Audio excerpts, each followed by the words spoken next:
Today we're going to interview Ann and Henry Royer and hear stories, and then we've got some questions, and I'm sure we'll have embellishments. So I'm going to just get started and ask Ann and Henry. You stated in an interview once that moving to Cedar Rapids was one of the best decisions that the two of you ever made. Can you tell us what prompted that decision and how it went? This is for both of you. Well, let's start with me. Okay. I was in Duluth, Minnesota, executive vice president, 52 years old, bored and ready for change.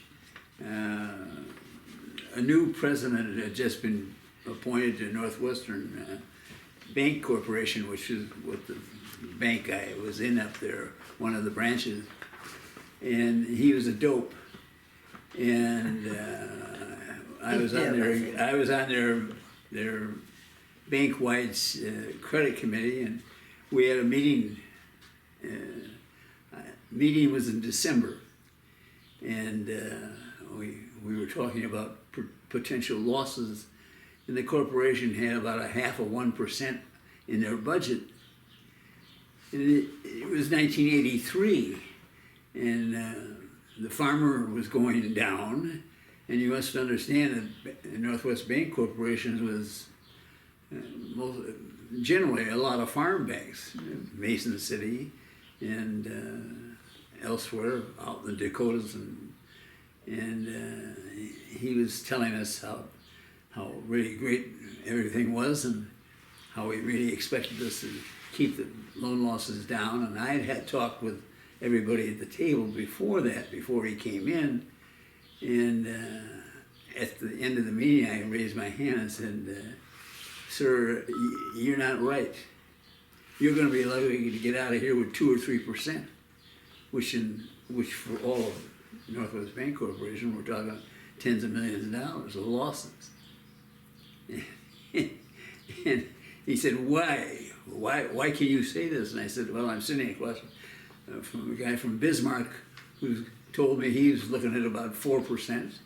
We in Duluth are looking at about 2%. I'm sure the Mason City man down there is going to take a hard look at about 4 or 5, because that's how intense it is." And he got up and walked out. And the senior lender from Bismarck leaned across the table and said, "Henry, your history." And I told him I thought I wanted to be, because I thought that was the end of it. But so it was a very good time for me. Now, it might have been very tough for Ann, because at that time, about two blocks down from the bank, in an old 1890 building, brick building, with leaded glass windows up above where Ann's studio was, because Duluth's on a hill. And so the way into Ann's studio was through the alley, because it was about maybe a floor or 2 above street level on the Superior Street where it was. And it was a gem. I mean, it really was. I mean, people from New York that were visiting, I'd take them and they'd say, "Well, this is Greenwich Village would like this. They have a cat." Oh, well, I won't bore you with it, but it was absolutely fabulous. And we kept the door open when I was there, which was most of the day. And we had a library of books, mainly to keep that room warm, because it was cold. But it was interesting. We had the library, people would borrow books and return them. It was just a library. Only nobody signed a card or did anything. And we had a beer machine, 25 cents for Leinenkugel's beer. it was a Pepsi machine. Is that what it was? with Leinenkugel's beer, because we had to buy it in Wisconsin, because that was cheap enough to sell for $0.25 and not lose too much money. And everybody returned their bottles. I mean, you just realize people are really very nice.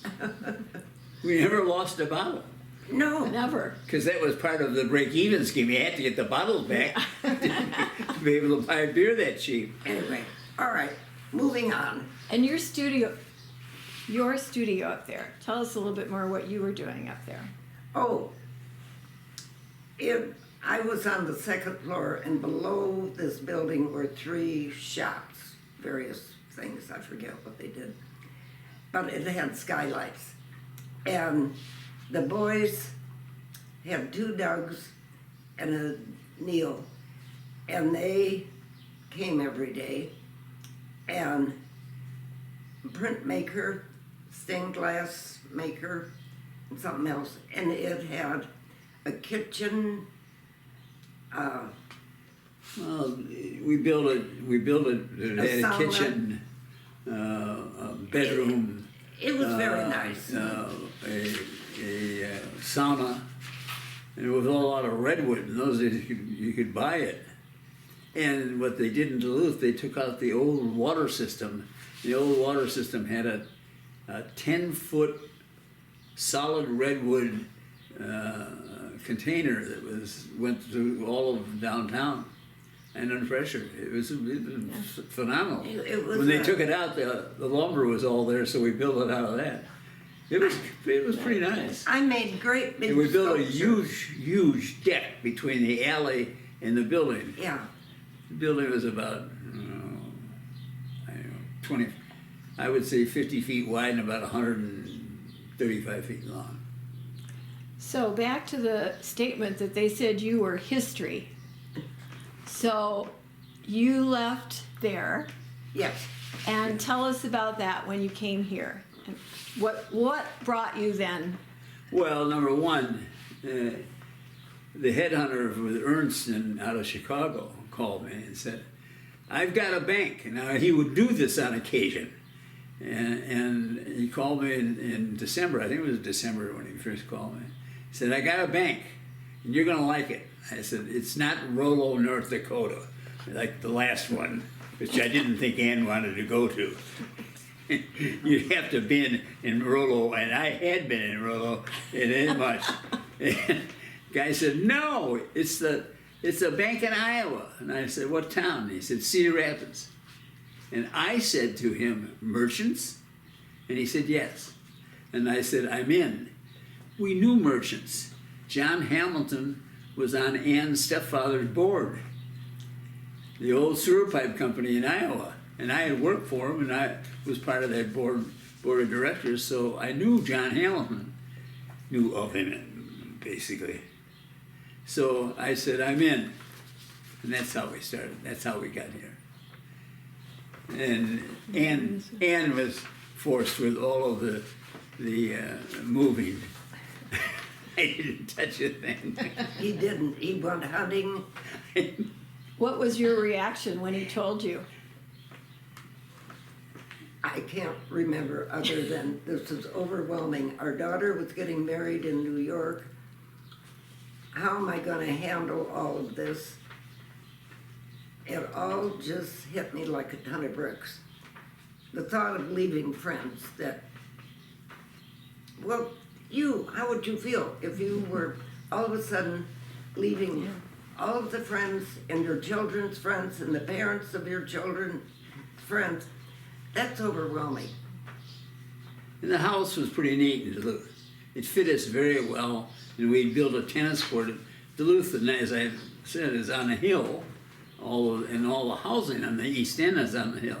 And so the tennis court, we took the hill, almost dropped the house into the pit for the tennis court.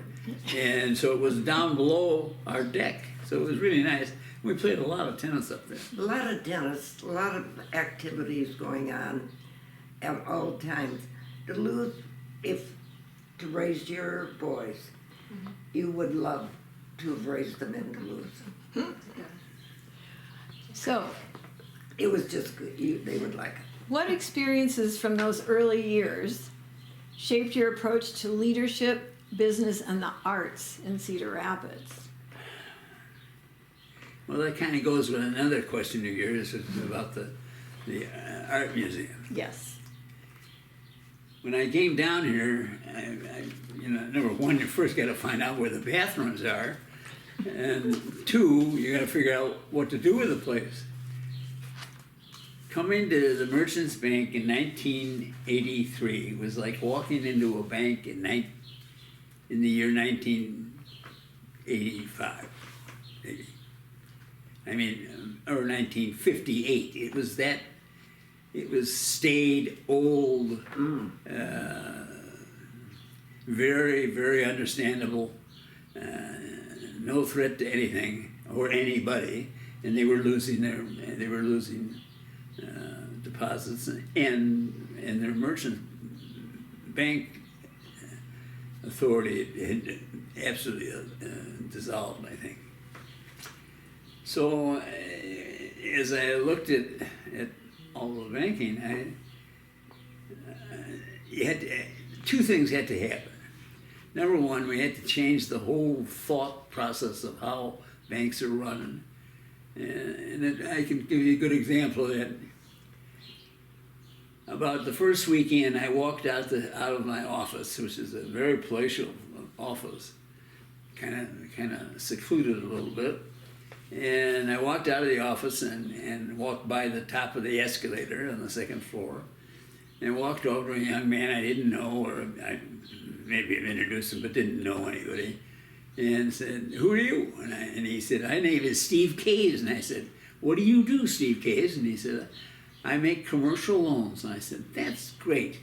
How do you do that?" And he said, "Well, I sit here, and the customer comes up and goes to the secretary, and the secretary asks him what he wants and so on, and she brings him to me." I said, "Stand up, Steve, and follow me." I took him down the escalator, and I said, "You see that door? That door is the way we get customers.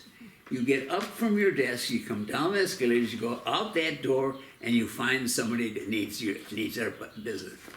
And I said, "That's the new way." And he went back up, and word spread rather well, and they did a great job.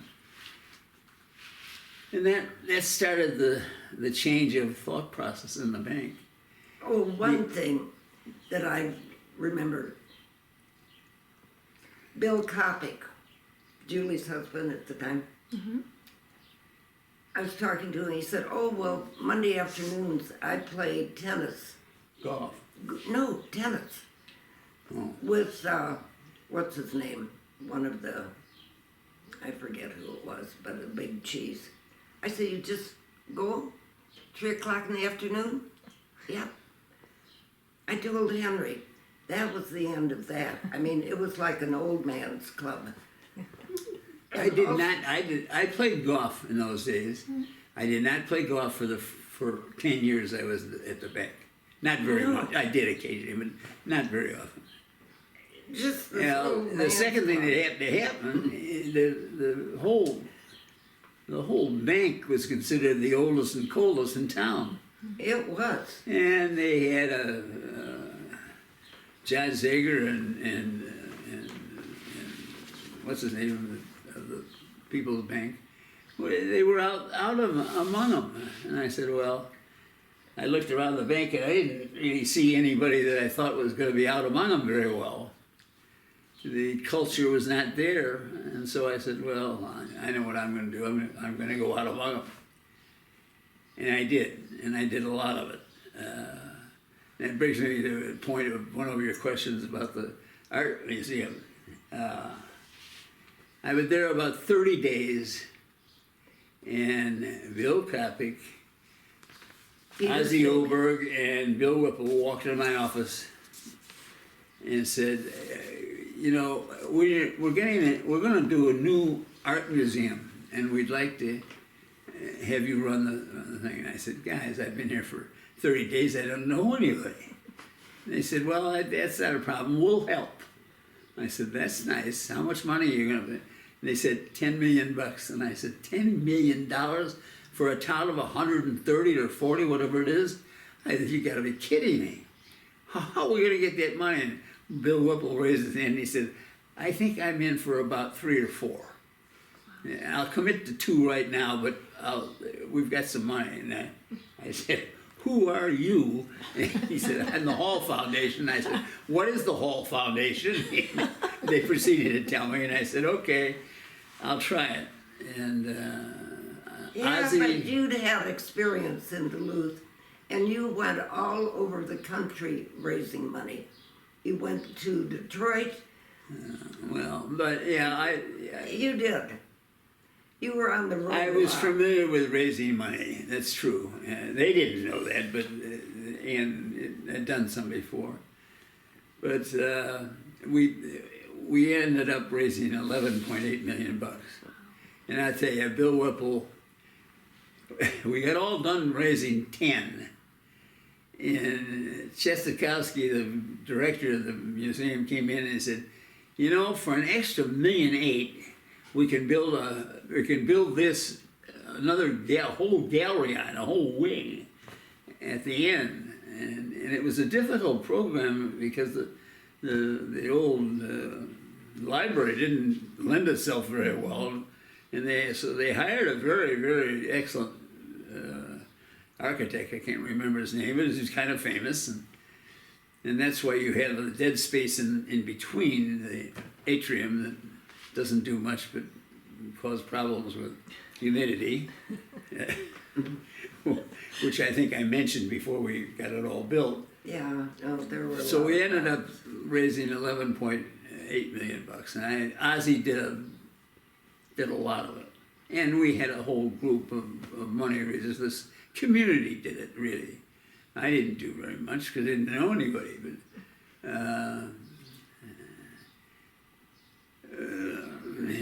this is going to hurt somebody. Bill Kopic was a really nice guy, and he worked for us worked for the Merchants Bank for a long time, but he couldn't raise money worth a sour all group. Really, he just couldn't do it.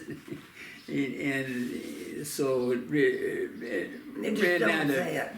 down to Whipple, myself, and Ozzie raising the money, and we raised it. But it was a long siege too. In the last $1.8 million, Whipple and Ozzie and I about died getting it in. I mean, it was terrible. The bank came in with a bunch more, and as did Whipple. I think Whipple, when he got done, had his whole $4 or $5 million in by the time he got done. Well, it's a pretty special place, and we're glad we have it. Oh, it is special. It's very nice. I can think of one more aspect that you changed, and that was, maybe you can help Ann, that was the whole look of the bank with artwork. Oh, And I remember you well. getting those old cracked tables. well, one day I was sitting in my office and what was his name? Guy who ran facility. I'm getting old and forgetful, but I never thought he was really a wonderful man. He came walking in and said, "Henry, you got a problem?" And I said, Willis, something or other. Willis, I said, Willis, what is it, Willis? And he said, Willis Snell. huh? Willis Snell. Schnell, that's right. Thank you. Willis Schnell. I said, Willie, what is it? And he said, well, come, I'll show you.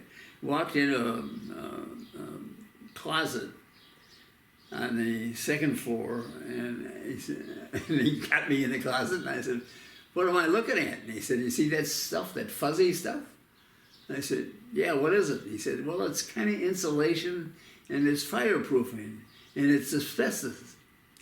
I said, good Lord, is it throughout the whole place? He said, behind every wall, on every girder, it is absolutely everywhere. And I said, what do you do about it? He said, well, what I've studied is that you have two choices according to the government. You can encapsulate it, which is not very expensive. Well, it's very expensive, but not as bad as taking it out. You can eradicate it. And I said, under whose rules? And he said, the government. And I said, I don't trust them. And Willie said, I don't either. So we take it out. I said, I guess we have to do it. I mean, you can encapsulate it, and they'll come back a year later or 2 years later and say, get it out of here. So we got it out. In the process, we had to take everything down to the girders and stone, or the Oh, that cement. was a mess. And Remember, so it we was had to redecorate it. I mean, this was about a $4 or $5 million deal. And along the way, we had, number one, we had furniture. How do you want to do it? You want it all open, or do you want some offices that so people can, and I said, I want both. Front will be all open, then we'll have offices against the walls. And so all of a sudden we had 11 rooms that needed furniture. Now the other furniture would be classic, whatever kind of stuff you were buying for desks and chairs and stuff.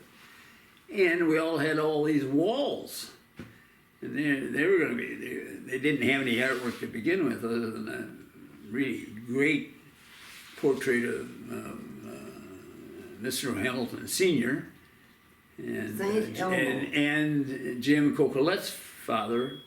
He had a very funny French name.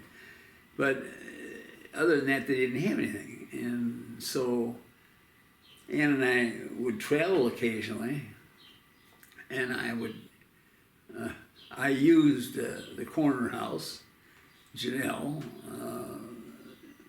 a lot, and we bought a lot of paintings, and we even bought a couple of Ann's paintings, which were bought by Larry Christie.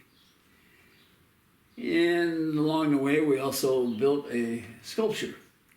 Ann came to me, I don't know, it must have been. Oh, now wait, just 1 second on the sculpture. When we moved to town, there were meetings all the time about, we're going to have sculpture in downtown Cedar Rapids. All they did was meet. Henry then came to me and said, can you make a sculpture that maybe isn't too abstract and that the public would like, but you won't get paid? I said, that's fine. Is that how you remember it? A little bit. I would add one little caveat to that is, I believe it all started when Ann said she had been building large sculptures in Duluth. And there was one at Briarcliff College and two that Jim Binger bought up in Minneapolis. And this all started when you came to me and said, I want to build a big bronze. And I thought for a minute, and I said, you got it. Do it. The bank will pay for the foundry, and that's all. You're not going to make any money on it. And she said, I don't care. I just want to do it. Well, you know, by that time, she had a studio, and it came to being, but it took 6 months of the studio's time and 6 months of her time to get it built. At least it was more than that, I guess. More than that. Yeah. What do you remember about that, Ann? Well, pretty much like that, only the meetings. Well, then people then started getting interested and started doing sculptures that were appropriate for Cedar Rapids. I know there was a sculpture by the artist Beekman.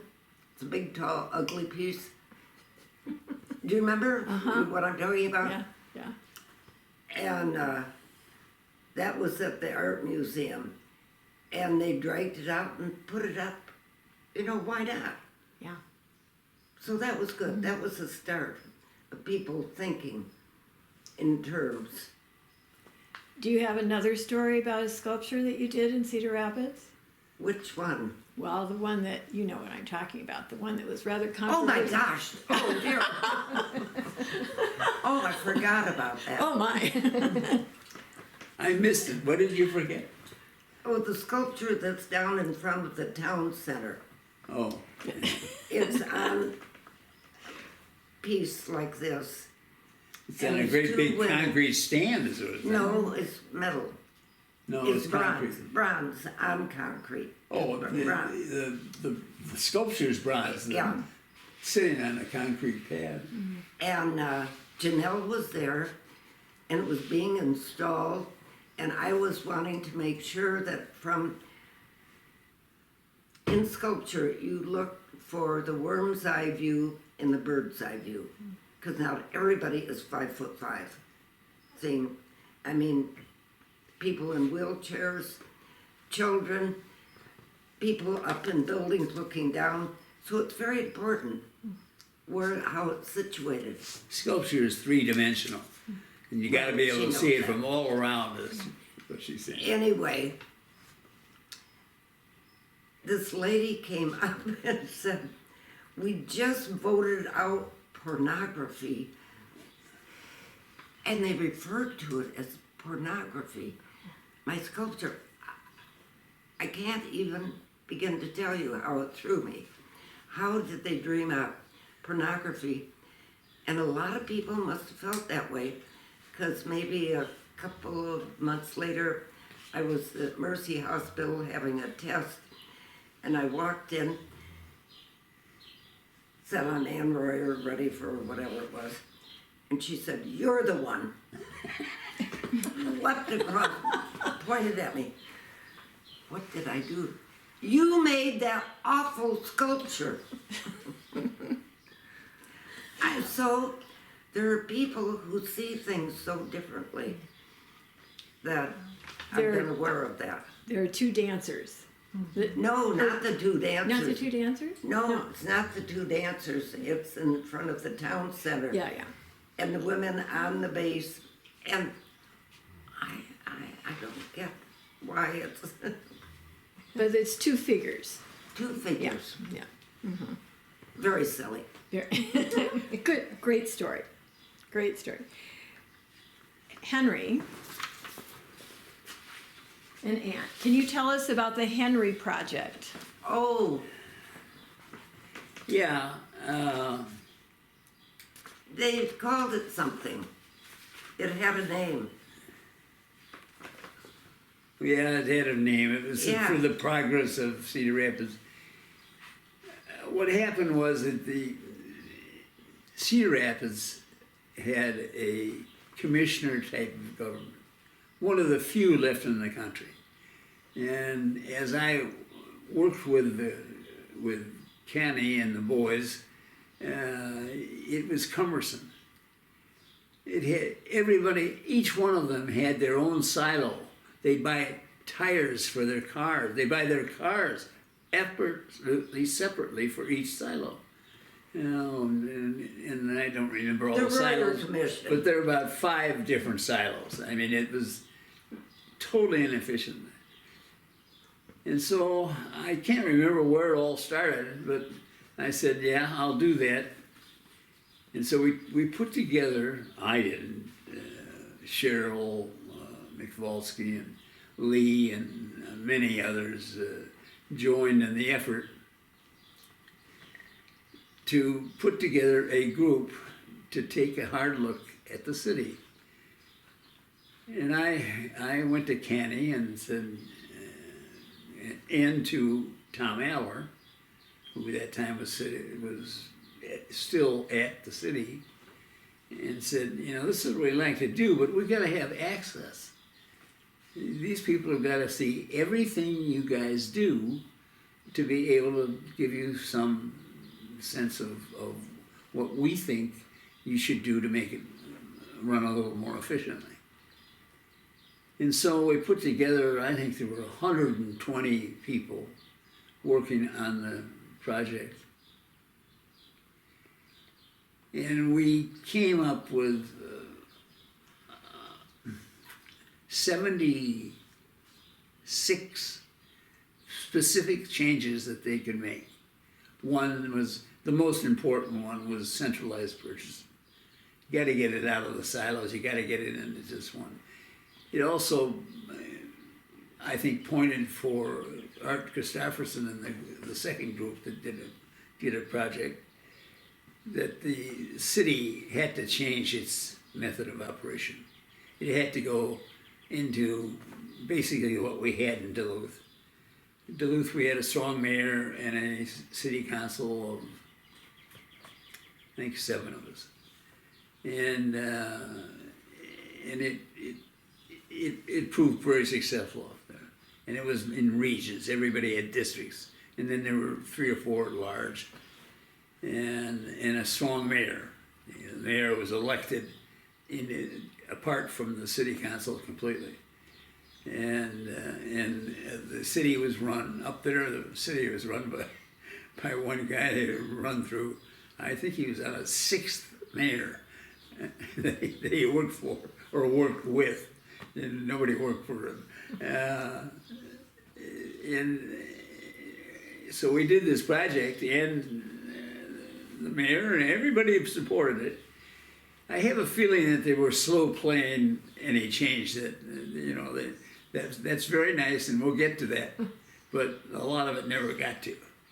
I think they started the put together the most important one, but there was, I think we figured about a $2.5 to $3 million saving, plus obvious changes in their procedure, the way they operated. And Art Gustafson took on the change of the city organization, and so that was a project later on.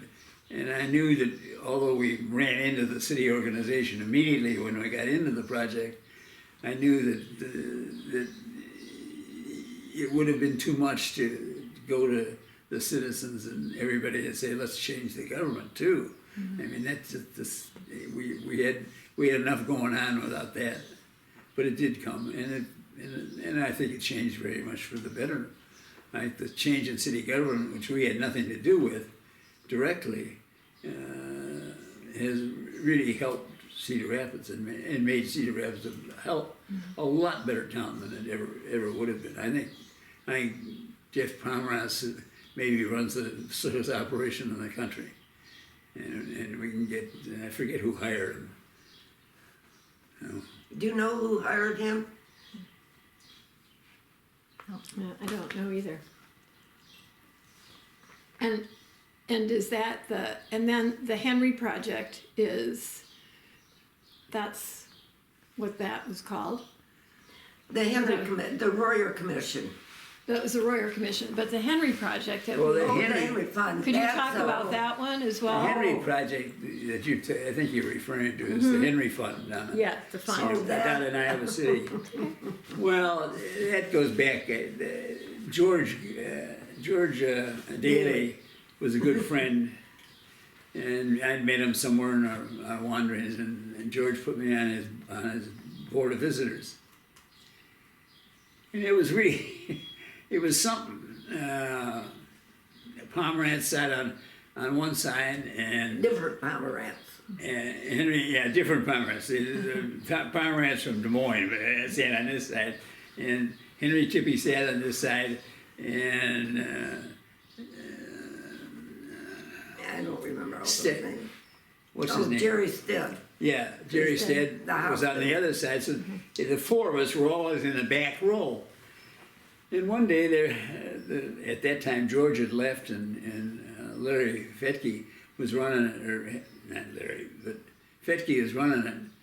And they were giving a big presentation about this fun that they did with students in special class, special professor, and they did Potemkin investments. And they had made all this money in the air. It wasn't real money. And I turned to Henry Tippie and I said, Henry, this is all wrong. They ought to be using real money. Now, on relative net worths between you and me, I'll give 5 if you give 250. Henry said, that's not fair. I said, well, it's fair for relative net worths. And Jerry Stead, we didn't even let him in. He was sitting down there, he was talking to somebody else. And Henry said, that's a hell of an idea. You raise your money and I'll raise my money and we'll give it to them and see if they've got any money of their own they could throw in and start it. Well, Henry, I raised $10,000. 5 of my own and 5 from the bank. 5 of our own, and little did you know about that. That was one of those strange deals. But and Fetke, the university put in, the foundation put in 75. Well, I think it was about $80,000 to $90,000 that went in. Now, Henry died and left him 5, so when I give you this number, it won't be too shocking. Last year, we were invited down for a reunion of the Board of Visitors. We are now the oldest members Oh around. dear. Fossils we were. Ooh. Everybody's too sick to travel or too far away or can't. And the foundation, the Henry Fund now, Fetke, because there was Henry Tippie and Henry Royer, named it the Henry Fund. The Henry Fund now down at the university has $23.5 million in it. It's one of the most successful funds in the country. Well, what's interesting. And it's all run by the kids with professors, and it's a spectacular. There was a very attractive young man at one of the dinners that you had to go to, and he looked like Richard Gere. And I asked I didn't him, notice that, but you obviously did. Yeah, no, he just amazed me to being so young, and he had this gray hair. Anyway, I said, "Where are you from?" And he said, "Bulgaria." How the hell did you get to Iowa? He said, "My sister went to Iowa when the Henry Fund started." And he said, "I wanted a part of the Henry Fund." And I said, "Well, do you want to meet one of the Henrys? He's right over there." And he said, "Yes." So it was very cute. Yeah. And I think many business schools have adopted the Henry Fund of giving students real money to play with. So that was a good thing. Unique project. One of the things you said you were most proud of, both of you, is the Mid-America Housing Project. Well, if I can be remembered for anything, it would be for trying to help housing in a field effort eventually.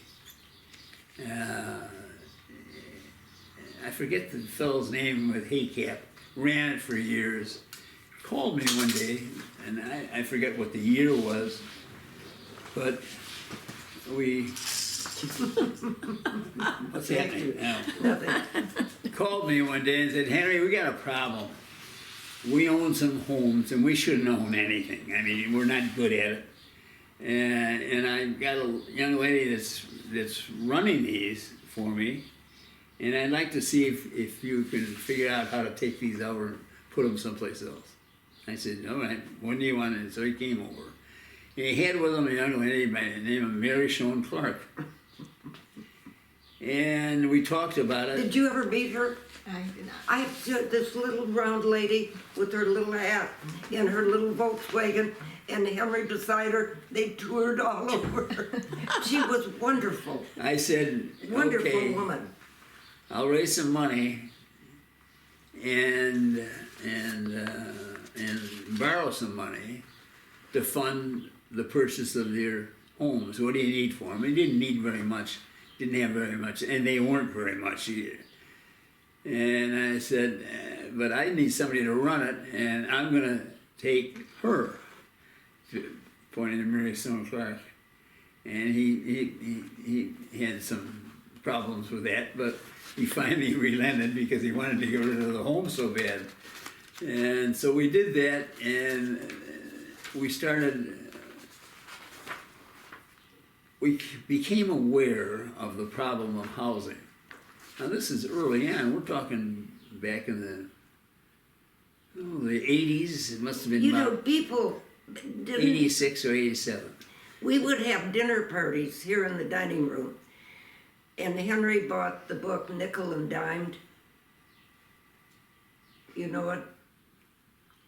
A woman wrote a book about living in her car, nickel and dimed, to point out. He would give a copy to each person there. I'm thinking, I mean, Frank Macon was there, Marion Clark, people with a lot of means. in there in the dining room. Thank you for the dinner. Never did one darn thing. People were not aware that Well, people were starving. People did not have a place to lay their head. It just, now I think we're aware that this is a real problem. as we grew, we became aware of how big the problem was, and it was huge. But the problem was even deeper than that. People didn't know how to clean a bathroom. They didn't know how to clean. They didn't know how to clean a dish. And you'd put them in a house, they would be absolutely lost. So then we got into the training business, and finally, at one point, we were 1,450 people, persons, children and adults, were hitting a pillow at night in one of our controlled facilities.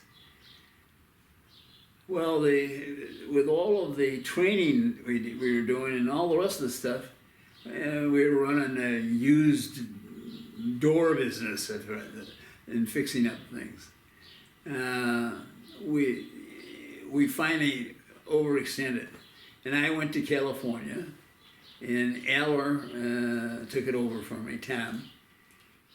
And somehow along the way we got in and we bought the big building downtown, in between the city and the downtown and Newbo. I forget what they called it.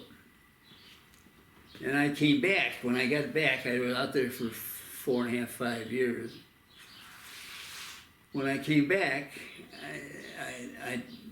Eller said, I can't do this anymore, but I'll help. I'll continue to help. You do it now. And I said, okay, I'll do it. I wasn't all that busy anyway. So I took it over and got into it, and we were losing about $150,000 a year. But when you don't have any income, or not much anyway, the government paid the rents on most of the people that we had. HUD, that is, which is another travesty. But the city gave up, took away the $50,000 that they were giving us. That was dear Paul Pate, I might add, but our Secretary of State, current. Funny thing about Paul Pate, one day, I've known him for a long time, and we met somewhere, this is about 4 or 5 years ago, and he admitted that they ought to do away with the Secretary of State job because there wasn't any need for a Secretary of State. And I wrote him back about a year ago and said, for no need, you seem to be making a big deal out of this. I wouldn't be a bit surprised to see him run for mayor or for governor. Probably, maybe will. But we finally almost went bankrupt, and it was rather dire for Ann and I because we put our names on a lot of properties. We own the old, the now community center on 15th. Yeah, I used to get a little nervous. We owned that, and it finally got sold to a bunch of people that were running it decided to buy it. I said, hallelujah, Ann, we're out from under one here. And I think we had about 3 or 4 different facilities that I'd signed personally on with Ann. That's another thing you didn't know much about. But we finally sold it to Ernst at, what is it? What's the name of that organization? Ernst & Young? Pardon me? Ernst & Young? No. Ernst & Young? No, No, I'm talking about Jim Ernst. Oh, Jim. He ran forever or something, I can't remember. It's still there. Tanager? Pardon me? Is it Tanager? Or Four Oaks? Four Oaks. Four Oaks. Four Oaks bought it. Yeah. And right before Jim retired. Yeah. And that bailed us out of the rest of it. But as I say, the big facility on the south side of 380 as you go out of town, that has I don't know 500, 400 units in there or something. So it was a big It's good success. that more people have a bed. And now the city can't spend enough to try and solve the problem. Huge problem. Well, there's some pluses and minuses in my mind on people on that because of that operation. What another experience you had sharing, I think, Henry, was the Cedar Rapids Efficiency and Reform Commission. Well, I already talked about Is that the one we're that. talking Was about? the Oh, the Henry. Henry. Okay. Yeah. Yeah. Okay. All right. Probably you're getting bored. Listening to I a have couple of old fossils. I have blab. another question for you, though. That Oh, we'd love to hear about your interests, which are beside your art, of course, but also about dressage and your interest in horses, because so many of your Oh. subjects are related to that in your art. it is. I think I came out of the egg loving horses. And when I was 4 years old, I went to this camp, northern Minnesota, which my family, everybody went to this camp. A pediatrician started it. Anyway, make long story short, at age 4, I was in my first horse show, and I won it. I mean, I'll never forget it. And we were, anyway, I loved horses, got involved, and that was one of the joys of coming here, that I could get back to horses, because that wasn't available in Duluth. And as soon as we got back here, boy, was I into it. And as a result, I do a lot of sculptures, drawings, regarding horses. Horses, women, and flowers. Can't get any better than that. I Oh, think. good subjects. Well, is there anything else you'd like to add that are there questions that, No, I mean, I can't imagine No, who would be interested in. I'd like to say something. This is for Cedar Rapids. Cedar Rapids is a great community. It really is. I agree. And the people in it are. When I was fixing the bank out in California, I joined the Families first, families forever. Families Forever. That was specifically. I'm talking about the United Way. Oh. I joined the United Way out there. Sacramento, a town of almost 10 times this size. Statistical area maybe 20 times this size. Raised about $2 million more than we did in the United Way annually. We were raising $6.5 million here. When I was out there and went on the board, we were raising $8.5 million. They had a brand new director out there. And of course, in the first meeting, I raised my hand, as I normally do, and said, "When's the last time you did a needs assessment?" And the lady looked at me, and I thought, "You think I just gave her a golden goose?" I mean, it's been over 10 years. And I said, "Why? You know, you got a bunch of people sitting there. Both the people on the board were recipients of the $7 or $8 million they were getting, which is a no-no in the first place." But I said, I think, why would any business CEO give you any money when you don't really know that you're doing any good? I mean, you got to do a needs assessment, and you don't want to do it annually because it's a big pain in the butt, but to do it, to get it done, you need a lot of volunteers, and corporations, they got to give them in for their time and stuff. Not everybody's got an extra body sitting around anymore. So it's difficult. But I thought I didn't stay on the board. I was too busy doing other stuff, but I think the lady was very pleased that somebody had finally brought it to the attention of the board. And of course the board didn't want to need to send them at all. They were all very comfortable receiving the largesse from the somewhat less money than they should have been raising anyway. I mean, it was appalling. But that's a huge California outfit, and Californians aren't any less giving than Iowans. It's a different lifestyle. And that's another thing I like about this. You can see somebody in the street and you smile at them. California, you don't dare smile at anybody. And the funny part about it is running a bank here, you were accessible. You were accessible for night meetings, morning meetings, whenever. In California, about 4:30 on Friday afternoon, you couldn't talk to anybody. There wasn't anybody in their office. Where were they? They were behind their gates in their gated communities, and they didn't see anybody until Monday morning. Very seldom was there anything on weekends.